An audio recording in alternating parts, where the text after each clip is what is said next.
boleh perkenalan terlebih dahulu. Nama saya Jinisa Delia Bida. Kebetulan saya merupakan mahasiswa semester 3 di salah satu universitas negeri Surabaya.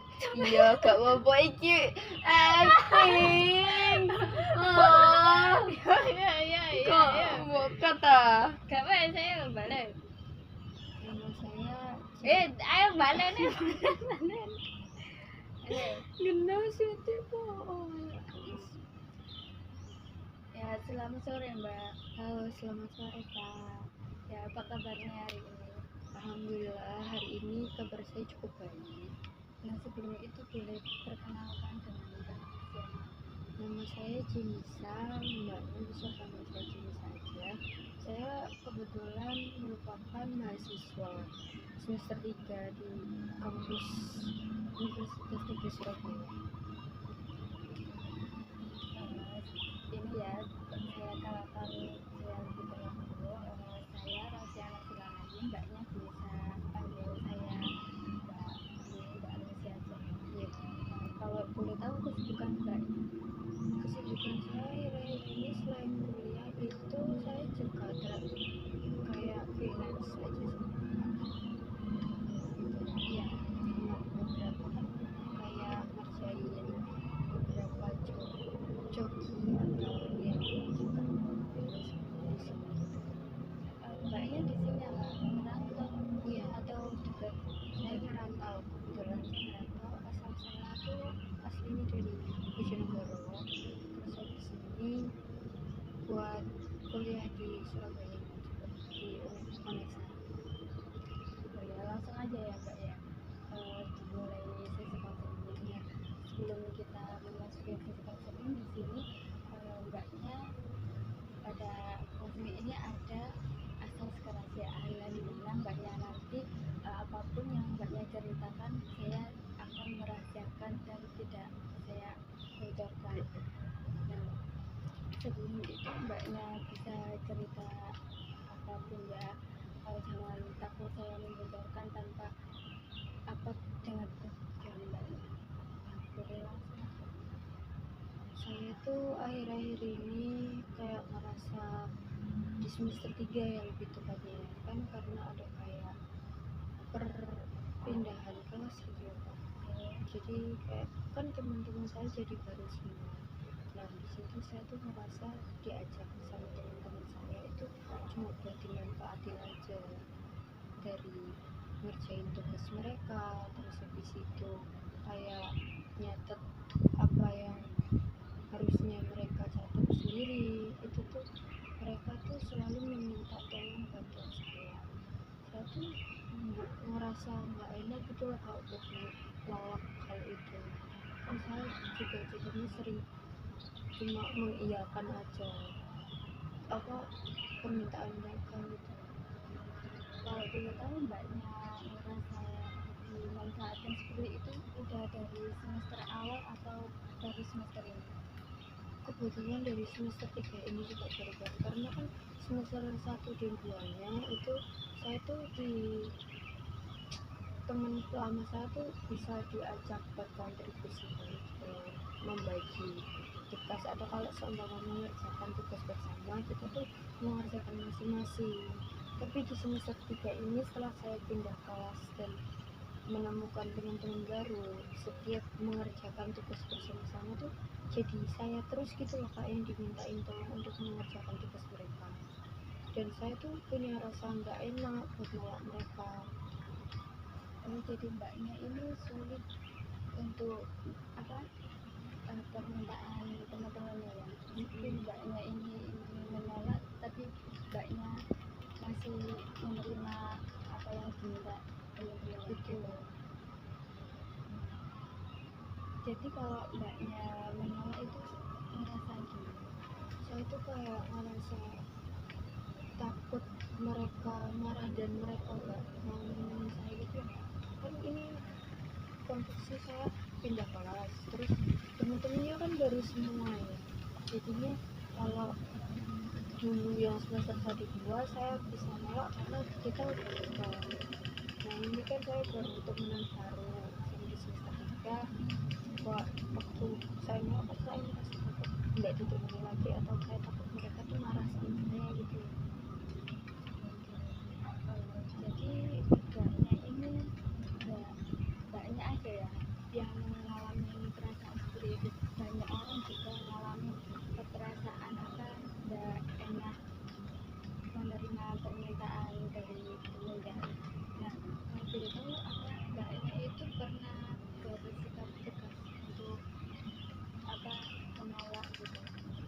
Untuk sikap tegas tuh saya pernah, cuman kayak nggak terlalu sering gitu ya, karena waktu dulu di semester 1 dulu kan saya pernah menolak teman saya ya, itu karena udah merasa dekat. Tapi kalau seumpama untuk orang yang baru itu saya jadi kayak nggak enak menolak gitu, karena ya teman saya kan baru mereka di kelas saya yang baru, jadi kayak saya merasa nggak masih kurang enak lah untuk menolak, jadi saya iyakan itu semuanya. Oh, gitu ya mbak. Jadi apa sikap asertif ini mbaknya itu mempunyai kemampuan untuk menyampaikan dari pikiran mbak, perasaan mbak dengan jujur apa secara langsung gitu ya mbak ya. Dengan bersikap asertif seperti itu tadi mbaknya itu bisa menghargai orang lain dan menghargai diri mbak sendiri. Jadi saya boleh menolak orang itu nggak? Ya betul, mbaknya itu boleh menolak, tetapi secara disampaikan mbaknya bisa dengan lebih sopan lagi gitu.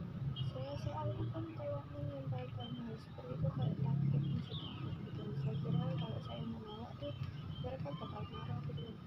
Jadi bisa diterapkan pakai asertif. Saya pernah dengar asertif, cuman kayak belum pernah melakukannya secara benar-benar terlakukan gitu loh. Karena di semester 1 dan 2 pun saya kan tidak pernah dimintain tolong seperti itu. Nah, semisal kalau kamu dimintain gitu, mbaknya tuh merasa gimana perasaan mbaknya? Saya tuh capek, kayak kok saya terus yang dimintain tolong, padahal kan juga kita sama-sama belajar gitu loh di sini. Kok saya yang diminta tugas, terus saya minta tolong ngerjain tugas, terus tiap ada catatan atau kayak seperti makul, kita kan pasti mencatat ya, itu tuh catatan saya terus selalu dipinjam padahal saya juga butuh gitu. Saya tuh merasa capek aja gitu, tapi saya tuh nggak enak untuk menolak itu. Jadi karena mungkin saya belum menerapkan latihan asertif tersebut ya, saya baru tahu kalau bisa menolak dengan seperti itu. Oh iya, jadi mbaknya ini dengan latihan asertif ini mbaknya bisa belajar ya mbak ya. Jadi apa yang mbaknya rasakan itu bisa dibicarakan secara langsung dengan apa, dengan kata sopan tegas gitu ke temannya.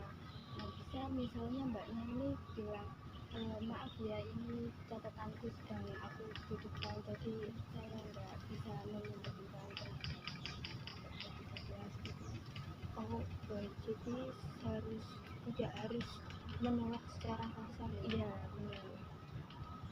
Jadi mbaknya itu tetap bersikap apa, sopan tegas juga ya. Nah sekarang apa mbaknya bisa untuk mencoba dimulai dengan hal kecil gitu mbak. Baik, bisa tuh. Ya, di sini apa kita bermain peran perempuan ya. Ini saya sebagai temannya mbak nanti. Halo, apakah bisa saya meminjam ini catatanmu ya, karena saya lagi membutuhkan catatan. Maaf, catatan saya juga saya gunakan. Mungkin kamu bisa meminjam ke anak yang lain, karena saya juga sedang menggunakan catatan saya untuk belajar. Ya. Nah, dari dimulai latihan kecil ini tadi mbaknya itu sudah bagus ya, karena kalimatnya mbaknya sendiri yang diucapkan tadi itu sudah cukup jelas, sopan, tegas juga cara menyampaikannya ya mbak ya. Nah, bagaimana mbaknya setelah mengatakan karena saya baru pertama kayak menolak orang itu rasanya agak canggung sedikit ibu, kayak tapi kecanggungan itu bisa mengakibatkan masalah untuk Itu wajar ya mbak ya, karena mbaknya juga baru memulai belajar. Sekarang coba mbaknya ini kita coba di situasi lain. Misalnya teman mbak ini meminta mbak mengerjakan tugasnya. saya coba. Mbak ini tolong dibantu ya tugas kelompok, karena ini kan lagi mendesak untuk dikerjakan mbaknya. Mbaknya bisa ngerjain sekarang. Maaf, saya tidak bisa mengerjakan sekarang. Mungkin kamu bisa mengerjakannya sendiri, karena itu juga merupakan bagianmu. Nah itu udah pelan-pelan udah bagus ya, dari jawaban mbak itu udah menyebabkan penolakan dengan jelas. Dalam komunikasi asertif ini mbaknya biasanya kata kata menyampaikan itu ada beberapa langkah. Nah, menyampaikan pendapat dengan jelas, terus dengan sopan, dengan tegas, menggunakan kata yang itu tuh juga dapat menghargai orang lain gitu ya. Saya baru tahu kalau sebenarnya kita itu bisa menolak seseorang dengan cara yang sopan. Jadi kayak tanpa buat mereka itu marah kepada kita. Iya, jadi enggak juga cuma ucapan, enggak cara menolak aja ya mbak ya, dari sikap tubuh enggak, pandangan enggak, itu juga bisa dikontrol juga secara pandang. Saya biasanya kalau berbicara selalu menunduk sikap. Oh iya, itu tidak apa-apa ya mbak ya, kita bisa melatihnya mbaknya ini sedikit demi sedikit, karena kan nggak bisa secara langsung bisa gitu mbak. Nah sekarang mbaknya apakah boleh dicoba cara ulang kalimat tadi sambil duduk tegak ya mbak ya. Nah melihat ke arah saya. Maaf, saya sedang menggunakan catatan saya untuk belajar.